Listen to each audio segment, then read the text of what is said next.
Hello and welcome back for another spooky episode of Reel to Reel. My name is Dan Wilder. And I'm Nathan Peterson. Hopefully you caught our show at 10:30 where our colleagues reviewed Whitebird. Also, if you have not yet had a chance to do so, please give us a like on Facebook and YouTube and let us know your opinions on the films we are reviewing on our show or our show in general. And for today's film, it's that time of the year again. Autumn? No, Halloween. Oh. Ghosts, goblins, and witches, you know? Ugh, sounds terrifying. Just like the title of the film we are reviewing today, Monster Summer. Let's give the trailer a peek. Autumn, really? Monsters. Yeah.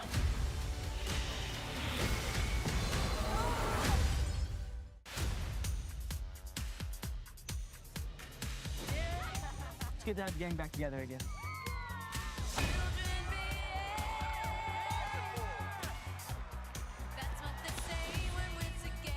Ain't this old man Carruthers' property? I've heard stories about him. Some people think he was a spy, bank robber. I bet their bodies are buried somewhere on this property.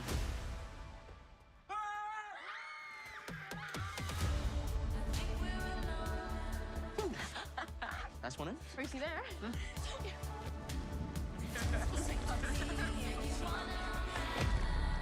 What is that?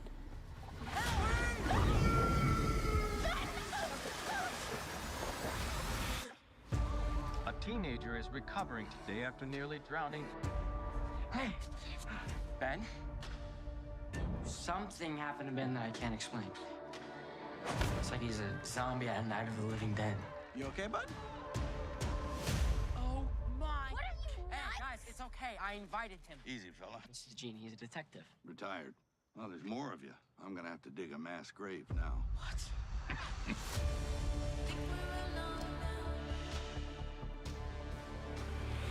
Something is out there. If we sit around and do nothing, kids are gonna get hurt, including us. It came after me, man. What came after you?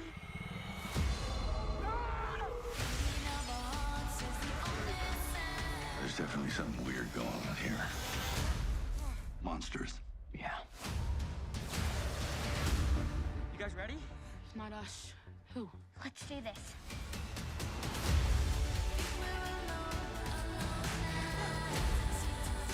The kids have this vacant look in their eyes. Lights are on, nobody's home. You are overreacting. It's just kids being kids.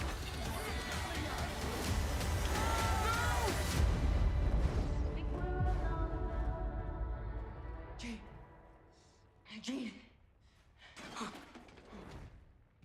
No, I thought I told you. Gene?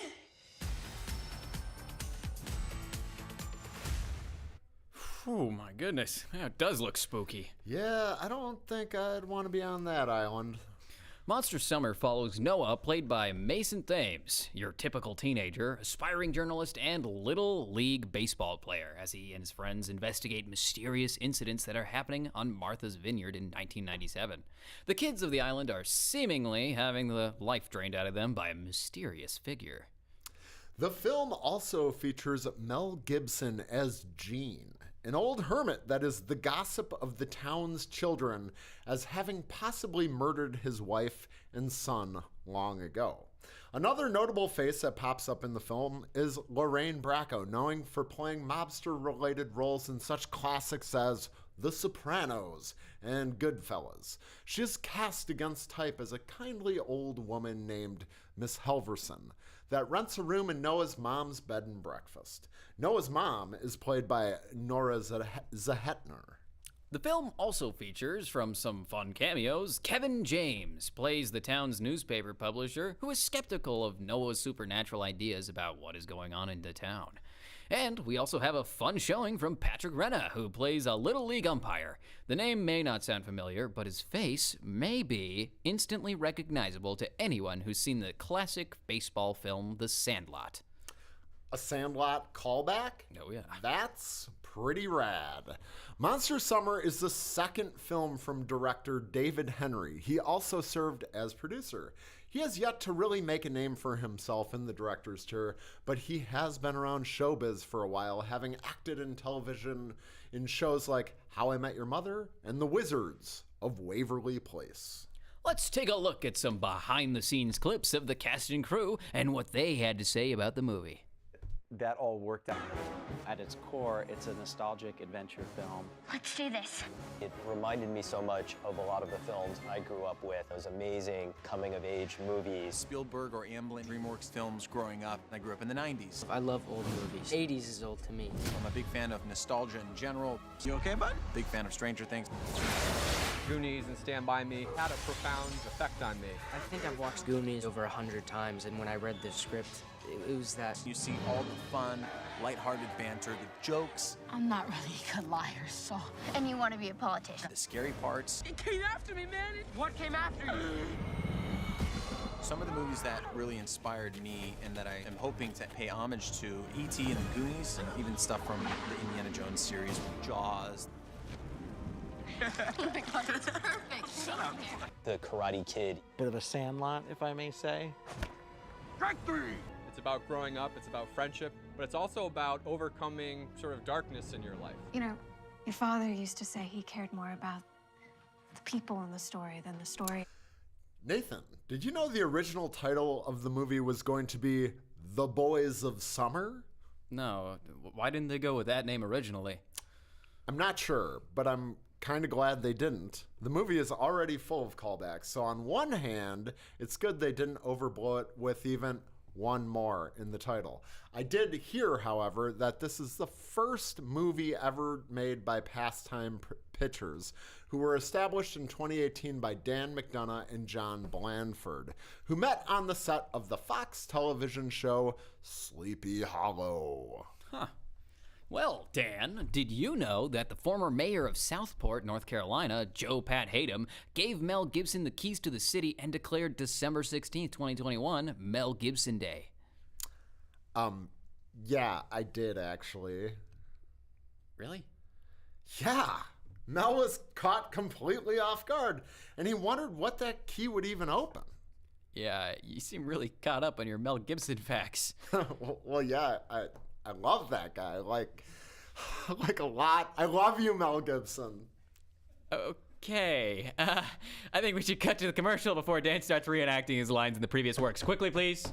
Please, come on.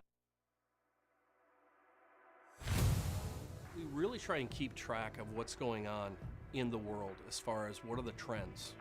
And so when a student comes here, they're learning the marketing aspects of video production with turnkey. So they learn how to write, storyboard, and capture video, set lights, set audio, and then they learn how to edit everything from start to finish. We believe that we are providing a transformative educational experience. It's hands-on, it's project-based, it's portfolio-based, it's based on real-world industry experiences. They take deep dives on all of these. You know, a lot of the classes are tiered, so you get an entry-level course and then an advanced, and then, you know, you hit your capstone projects where you're bringing them all together. So it's nice the way that they structure it and help you get a deeper understanding of stuff that you may or may not have thought you already had a good handle on. I went into this film mildly optimistic about seeing a fun throwback about a group of kids solving a mystery in the vein of The Goonies, Stand By Me, It, or E.T. After all, I grew up in the 80s and 90s, and these films were my bread and butter. I ate them up, every minute of these classics. In a way, that is what I got from Monster Summer, a movie that claims it takes place in 1997. We have the treehouse from The Sandlot and many baseball scenes featuring an actor from that same film. The bikes from E.T., kids in peril of a child-eating monster like it. We have the main character writing on a typewriter like Stand By Me. A typewriter in 1997. Home computers were standard by then. I'm old, but I'm not that old. There is no reason for the main character to be writing on a typewriter in 1997. Those things were gone at least 10 years before that, especially for a rich kid with a nice house on Martha's Vineyard. Also, what's up with the special effects in this film? They too look like they are actually from films in 1997. Terrible CGI. The acting overall is not terrible. Lorraine Bracco adds some depth to the cast, but is mostly wasted as a red herring. She is a wonderful actress and should be in more films, and I was excited to see her pop up in this and then disappear to never be mentioned again.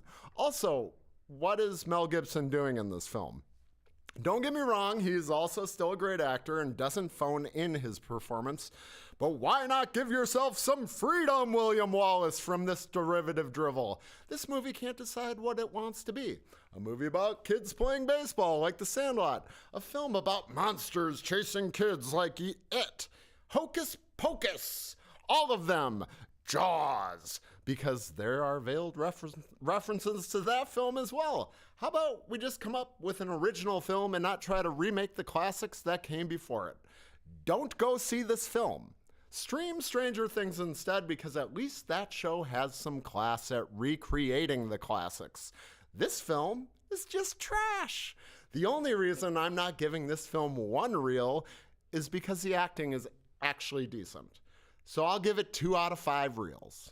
Harsh but realistic criticisms, I suppose, Dan. Monster Somewhere is somewhat of a baby's first horror, similar to what Goosebumps was during its heyday. However, I personally felt like I was watching the actors rather than the characters. The performers, or their performances anyway, weren't really much to write home about, despite some of them being in the industry for a long time. With a horror movie aimed at a younger audience, it doesn't really give the writers much room to expand upon these horror elements, so a lot of the scenes come off as cheesy or cliche. Some of the character progression also feels a little rushed, as if there's a time limit on how long they have left to film. For instance, Mel Gibson's character, Gene, is the talk of the town as some creepy old man, but when the main cast has a friend in trouble, it just magically turns out that he's gonna come and help and take the crew to the start investigations. That's where the problems begin. Gene is an important character, and the story wouldn't progress smoothly without him. But a more natural way of introducing him to the story would have been much better and smarter for the movie. Like Dan mentioned earlier, this movie feels similar to other notable works like The Goonies and The Sandlot, but that was when the genre of the kids in summer was going on, adventure stuff. You know, it was grounded in reality, and it was in its infancy. In the case of Stranger Things, it had the monster that is Netflix in the production chair, whereas Pastime Pictures is still in its infancy itself, only established in 2018. It's unlikely to have too much longevity in the long run. If this movie were to be premiered as a Nickelodeon or Disney Channel original, it's likely to have seen far less harsh critiques. But it's establishing itself as a horror franchise that doesn't really do anything to change the game. And for that reason, I'm gonna give this movie a 3 out of 5 reels. Thank you, everyone, for tuning in to this week's Reel to Reel Noon Show. Hey, did you enjoy the show? Be sure to leave a like and let us know your comments of our, or leave a comment in our comments of the YouTube page. Also, make sure you click our logo on the right-hand corner in the bottom of the screen, and when you do, just smash that subscribe button on YouTube, and give us a like on Facebook as well. And did you know Facebook is actually where I follow my idol, Mel Gibson? Wow, that's disturbing. Okay, thanks for the update, Dan. Anyways, thanks again for tuning in. We'll be on break next week, so we'll see you the following week of our next show. That's all for today. We'll see you next time on Reel to Reel.